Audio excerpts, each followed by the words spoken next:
art is a spiritual technology. Wherever I go, I can be like, okay, this is north, this is south because of Detroit. All these cultures that are inside the city are what I like to put on a plate. Stories and fantasies that last always have truth to them. Detroit is the Black story. This is Container on the Metro. I'm Tia Graham. This series highlights Detroit creatives exploring their worlds through community and artistry. This episode, we'll say what up, though, to Chi Walker and Nik Renee Cole of Fried Chicken and Caviar. Chi Walker, Fried Chicken and Caviar. And I'm Nik, Fried Chicken and Caviar. Chi and Nik make up Fried Chicken and Caviar, or FCC for short. And the duo will let you know it isn't just food on a plate, it's a vibe. FCC is a pop-up and has planted itself all around Detroit. Places like Batch Brewing, Two Birds, and The Congregation, to name a few. Some would say the recipes and food pairings are doing the most. Yet that's exactly the point. Their food creates a pathway into new flavors that will make your palate dance. From their popular Glizzy Parties featuring hot dogs topped with decadent ingredients to catering events like the James Beard Awards, Nik and Chi have found a way to bring fun to food. And, as they'll tell you, Fried Chicken and Caviar is more than just a name. So when you pull up on us, you're not going to always experience fried chicken and literal caviar. So there's that. Fried chicken and caviar means to us, and it's our name because we are like ghetto bougie. We are like luxury comfort food. We are like combining all those things. We do really think that we deserve to have it all if we want it. You know what I'm saying? We street, we chic, we're all of those things. And it's also representative of the city. You know, it's the grit, it's the opulence, it's all of that. So it's not just our personalities, it's where we're from and the things that we like to eat and the things that we like to cook and the places we like to go. Our friends, it's very much representative of who we actually are. Not even more so than the food, but the food is just like our avatar. Chi and Nik are native Detroiters and proud cast technicians. When asked about how the two connected, Chi broke it down. I'm a CSO, Chief Storyteller She is. Officer. So Chi asked the Take it away, Chi. Chi got the story. So I got Take the it away. story. So we have been in each other's like orbit for almost really our whole lives. Mm-hmm. I say that because we went to the same preschool in Southwest Detroit, but we didn't know each other. I know. Soulmates. The universe, yes, wants us together. So yes, we did go to high school. We're a year apart. We didn't know each other then, but we know a lot of the same people. So we're going to fast forward to, thank God for the internet and, you know, social media. And I think I posted a picture or something. And because we know so many of the same people, we started following each other. And Nik slid in my DMs. I'm a slider. She gonna slide. And she was like, hey, you cook food. And at the time, she didn't live here. Mm-hmm. And so I was like, well, yeah, you know, I like to play around or whatever. And when she came home to visit or work, we went to a pop-up. And we just, like, been together ever since. And then she moved back home maybe a year or so afterward. Mm-hmm. And I just came over because she was living in this carriage house. And I came over on a Tuesday. And we were like, let's make lunch. And so we made lunch, and then it kind of turned into, it did turn into like a supper club. Yeah. Where we had like a whiskey buy-in, and it just looked like every week, everybody, it was like, it kept growing. I mean, only so big because we're in a carriage house.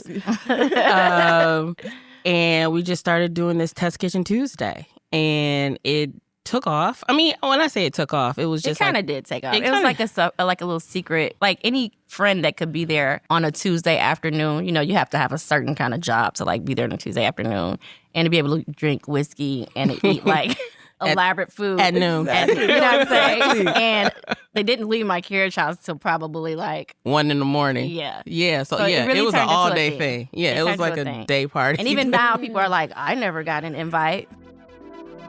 The pair hosted their first dinner party in 2018. Of course, as things began to pick up for FCC, the pandemic hit and put a pause to Test Kitchen Tuesdays. As the world slowed down, Chi and Nik began experimenting in the kitchen together, working on recipes that elevate everyday staples. In 2021, the two officially began working together as Fried Chicken and Caviar. And since then, the duo have been on a rocket ship, growing the name and reputation of FCC. I visited the two as they prepared for one of their popular Glizzy Parties at Two Birds on Detroit's East Side. It is the monthly Glizzy Party at Two Birds. The name Glizzy Party, how it stick? How did it stick? Yeah. I don't know. How did it stick, Nick? I don't know. We didn't want to go to the hot dog party. We figured it's the street name. That's like us, right? We street chic. So, we hit the street with the Glizzy Party. They know what it is. Everybody knows what it is. All right. So, what are you about to get ready to do right now? So we're getting ready to set up. So we do it like once a month. And we're actually doing it this coming weekend at the, like a welcome party at the James Beard Awards in Chicago. So we're kind of taking it on the road. That's amazing. Yeah. So right now we're looking at the table. You got some things that are already prepped up. Yeah. When do you start prepping up? So I prepped this morning. It was easy prep. These are all basically sauces and raw foods. I got collard green coleslaw in here. And then this is some dip that we serve with chips. And it's like a French onion kind of situation. I got some chicken skin that I crisped up so that we could put it on top of our FCC dog. The FCC dog is the fried chicken caviar dog, which you actually get shallots, you get egg, you get creme fraiche, and you get caviar and a little chicken skin. It's like if you had caviar service. I'm Ashley Clark, and I'm from Detroit. They're not your average hot dogs, okay? So don't expect to have a, average hot dog. But the FCC dog is one of my favorites, and so is the Big Dog. The Big Dog reminds you of a Big Mac, but on a hot dog. Delicious. Yeah. Get the flight. I always get the flight. Yes. And do you live in the area? I do. I'm from Detroit, east side of Detroit.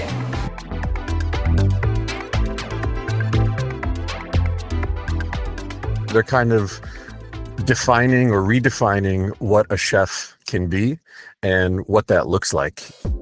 That's Mark Kurlianchik, former restaurant critic for the Detroit Free Press and founder of Booth One creative marketing firm. He's been following Fried Chicken and Caviar since the beginning. He says FCC has created a new avenue for people to experience fine dining. It doesn't necessarily mean brick and mortar. They've been at this pop-up residency thing now for a few years, and they've been able to be wildly successful with it. In addition to being like really great chefs, they're just awesome humans too. They're a really fun time to be around. And so they bring that energy and they bring the party no matter where they're at. And so, whether they're at a bar or they're at a wine bar or they're, doing a food and wine show, it's always going to be a great time with the two of them there. Yes. And Mark, if you could talk about, especially as a former food critic for the Free Press, talk about what it means to be a pop-up for folks who don't even understand what a pop-up is. Sure. Yeah. I mean, a pop-up essentially just means that you don't have your own brick and mortar space. It's not a restaurant that exists that has open hours, Monday through Friday or Tuesday through Saturday or whatever the hours are. Essentially, you pop up at different spaces around the city and in the case of Fried Chicken and Caviar, around the country. As you can tell, business is going well for FCC. With most pop-ups, the question of a brick and mortar is always hovering around. But for Nik and Chi, being on the road, meeting and connecting with new people has opened up new opportunities. Nik and Chi say owning a physical space is always a possibility, but they're mindful of the responsibilities that come with it. If a wonderful opportunity presented itself, and I don't know what that would look like, because I do love the freedom that we have right now.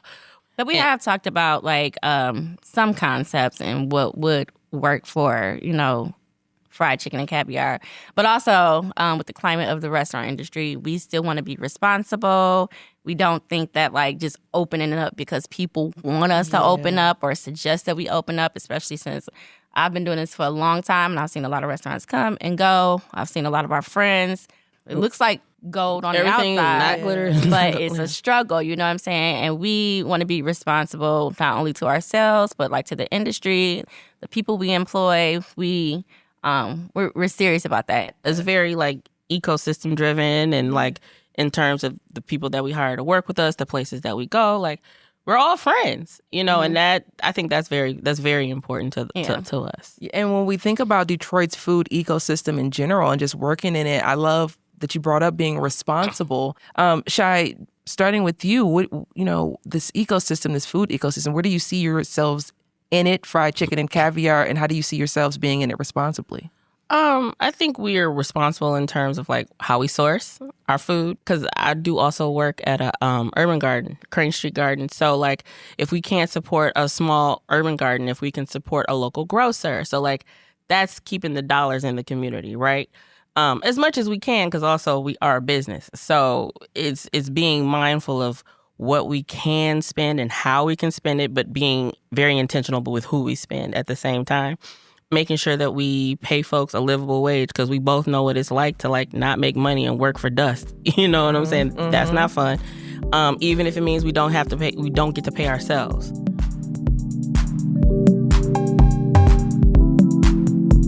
They're creative and they use flavors that people in the city of Detroit, and Black people in particular, are accustomed to and they have grown up eating, but they produce them in a way that leads you to try new things. Thor Jones is the founder of Hospitality Included, an organization in Detroit aimed at uplifting all things food and hospitality in the city through festivals, gatherings, and more. Thor connected with Chi and Nik in the early stages of FCC and quickly gained respect for their work ethic and humble personalities. They embody the Detroit spirit, right? Like they hustle and they work hard. They work crazy hours. I've seen them have multiple events in one day. So going, I don't think people always understand or can grasp exactly what it takes to be a pop-up. It's not coming into your restaurant where your food gets delivered and having your same cooking utensils and a dishwasher and using the same equipment that's already there. A lot of times they have to rent the equipment to pull off the menus that they want to pull off, and they have to be flexible to work with the equipment that may be in a different space. So it's a lot of like changing things on the fly. It's a lot of packing and unpacking, and these are things all outside of before you even get to just start the labor of cooking and preparing the food for people. Thank you so much, Thor, for taking time out of your day to chat with me, and talk to you soon. All right, talk soon. All right, bye-bye. Bye-bye. Pop-ups in Detroit are becoming a more common business model, but it is still tough. Being that FCC is unique in the industry, like a free-roaming kitchen, so to speak, I started by asking Nik about what support from the city would look like. I do not think that pop-ups get enough credit.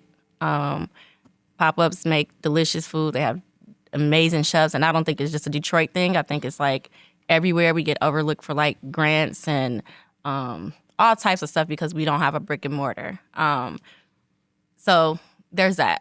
I think that if you put dollars in our pockets, we could be helping more people, because Chi and I feed a lot of people on a very large scale a lot of the times. We are a pop-up, but we have learned how to feed thousands. We get invited a lot of places, and we could do more. We could employ more people. But right now we have to really scale back because we are using our own money. Dollars speak volume. I think too, within this climate right now, people are if they would think about it in terms of, if we're talking about dollars, if your grocery costs went up, mine did too. Mm-hmm. You know what I'm saying? And you're paying not only for the product, you're paying for my labor. And I like to tell people, every time you buy a Glizzy from us, you didn't help a Black girl fluff her twist out. That's what happened. That's what really happened. You know what I'm saying? Nik, like she said, she has children. It's you very much see the support that's given to us. You see it. There's not very many degrees of separation. Understand that we're out here trying to survive and make things and also serve the community at the same time. Part of the ethos, or the biggest part of the ethos of Fried Chicken and Caviar, is presenting something that's accessible that might not always feel accessible to you based on more than likely your socioeconomic status, right? Caviar is not something that we absolutely grew up eating. But You we can don't get it on a hot dog. You can get it on some eggs when we're Right. and we get fried chicken. Yeah, and I think that that's something, the Glizzy Party specifically has been something that a vehicle that's served as an entry to like dining with fried chicken and caviar. This is the starter. This is the first course. And then like Test Kitchen Tuesday is like the finale almost. You know what I mean? Test Kitchen Tuesday is set to return in 2025, coming back around full circle, bringing back the communal love that started it all. The two continue to grow their reputation outside of Detroit, with their pop-up style influencing others to take similar steps. More than the food and attention they receive, FCC is the manifestation of Chi and Nik's unbreakable partnership. Fried Chicken and Caviar is two people. One of us might be fried chicken one day, one of us might be caviar the other day, and this is how it works. I trust her honestly with my life. Sometimes we want to punch each other in the face. Yeah. That's best friends stuff. That's what happens. That's you know what I mean? And Chi, like similarly, like what is it like working with someone that you can lean on? It makes things very much easier. I know that there is someone in this thing that we do together that is just as invested in it as I am and is invested in its success as I am. I don't trust anyone else with this. You know what I'm saying? Like she said, it is very much Chi and Nik. Fried Chicken and Caviar does not exist without Nik and Chi. To keep up with Chi and Nik of Fried Chicken and Caviar, you can follow them on Instagram and Threads at Fried Chicken and Caviar _ and Fried Chicken and Caviar on Facebook. Container is a project of the Love Building in Detroit in collaboration with WDET and supported by the Gilbert Family Foundation. This series is produced by Connor Anderson, Jose Yanis, and me, Tia Graham. Original music's by Sam Bobian. Our audio editing is done by Connor Anderson, and our executive producer is David Lyons. To hear new episodes, subscribe to the Metro's podcast feed on Spotify, Apple Music, and YouTube. Learn more at WDET.org/container.